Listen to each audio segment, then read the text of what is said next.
How to include your team in your marketing. At this point number one, you've exported, you've cleaned, you've deduplicated, and you've added missing information, and you've sent out your reconnect email to your own database. So for your own database, the contacts that you know, you sent it out. Great. Congratulations. All right. We got through the first 3 lessons. Now, point number 2. This is now where you want to meet with your team.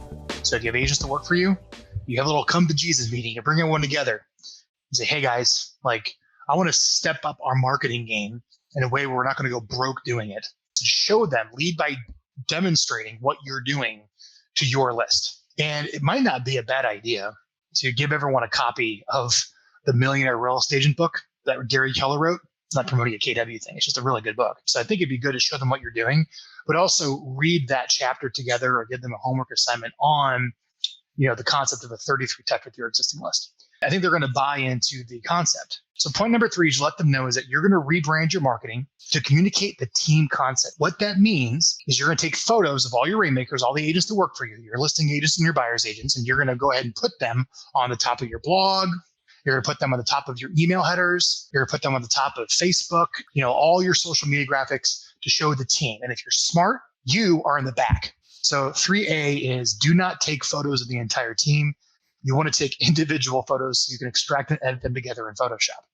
So point number 4, you're going to ask each of those rainmakers, export all your databases like we talked about. I would add another thing in here under 4A is make sure all of the agents have independent contractor agreements signed with who owns and what goes on with the database should they leave. But with that being said, assuming that you own it all and it's you have an attorney look at it, so there's no squabbling over who owns what contact should an agent leave. Got it? Is you ask each of your rainmakers to do the exact same thing that you just did. And they're going to export all those databases just like you did. Now, this should start to get kind of exciting because imagine if you have 2, 3, 4, 5 team members, man, you're getting them to give up all of their contacts. So you have to kind of get them bought into the fact where it's not you totally on an ego trip marketing yourself to their list. It is we're marketing the whole team out to the respective list, which we'll get to here in a minute. So the point is point number 4, ask each of the rainmakers to export their databases like we talked about in the first lesson. Sound good? So now, each one of these people have all of these spreadsheets like we talked about in lesson 1 sitting on their respective desktops on their computers.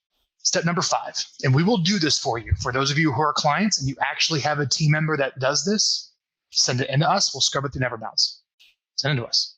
So we'll take those lists, we'll upload them to NeverBounce, all right?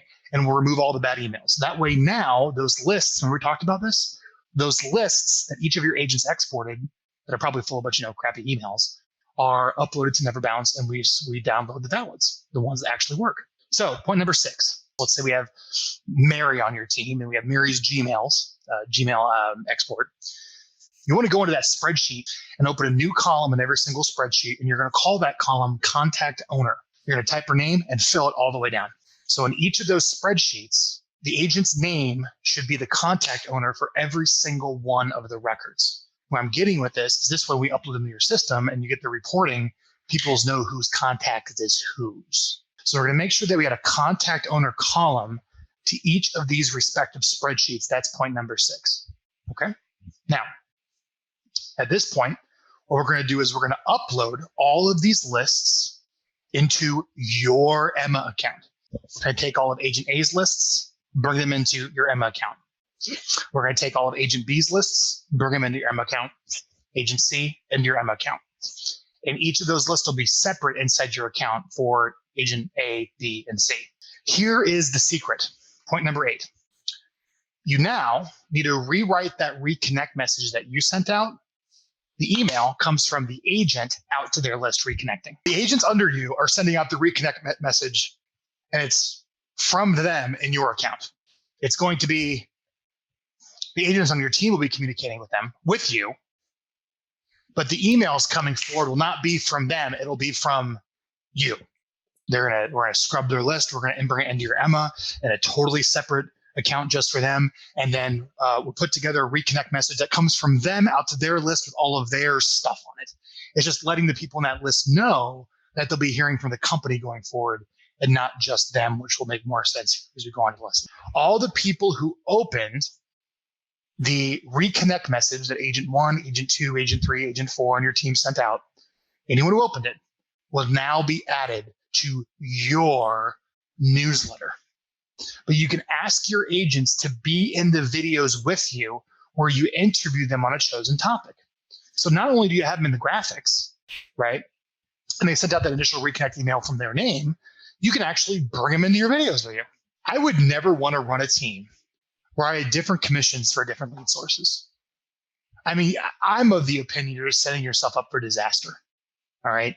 Like if it's from your sphere or if it's a lead source I provide you, it's a different split or it's a different split. I'm of the opinion no matter how the business comes in, this is my opinion, it's the same pay. I don't care. Adjust your splits now so they are the same no matter if you give them a lead or the lead comes from their database, because now you are helping them market to their database. And you can add to your value propositions. Viral marketing should cost you $550 a month. You get it for free. And I do it all for you. All right. As one of the value propositions.